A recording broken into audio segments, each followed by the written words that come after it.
Comment vivent les habitants des espaces agricoles faiblement peuplés?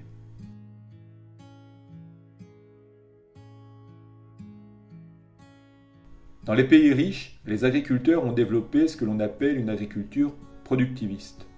Les surfaces exploitées, souvent très grandes, comme les Grandes Plaines aux États-Unis, produisent beaucoup. Les rendements sont donc importants. Les agriculteurs qui ont modernisé leurs techniques par le moyen des engrais et leurs outils via les tracteurs ressemblent moins désormais à des paysans qu'à des chefs d'entreprise. Toutes les récoltes sont d'ailleurs destinées à la vente aux grandes surfaces, telles Carrefour. C'est ce que l'on appelle une agriculture commerciale.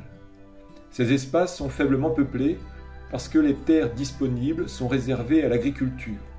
L'isolement de ces espaces, toutefois, n'est qu'apparent, car en réalité, ils sont bien reliés aux espaces urbains via les routes et Internet. Dans les pays riches, pourtant, les espaces ruraux sont progressivement grignotés par les espaces urbains. Les villes s'étalent, tandis que les campagnes se rétractent. Ainsi, les espaces ruraux proches des villes demeurent dynamiques du fait de l'arrivée de nouveaux habitants, les néo-ruraux, alors que les espaces ruraux plus éloignés sont en déprise, car la population y est vieillissante.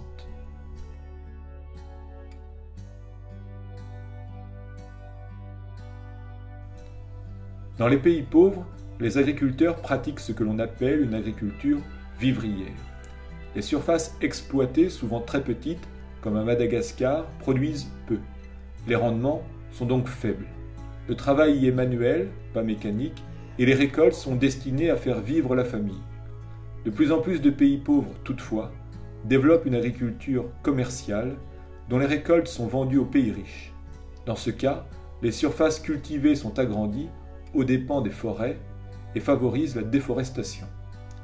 Ces espaces ruraux sont relativement peuplés, car les machines sont rares et la main-d'œuvre est donc indispensable. Mais l'isolement de ces espaces est renforcé par la médiocrité des modes de transport, les routes manquent, et de communication en l'absence d'Internet.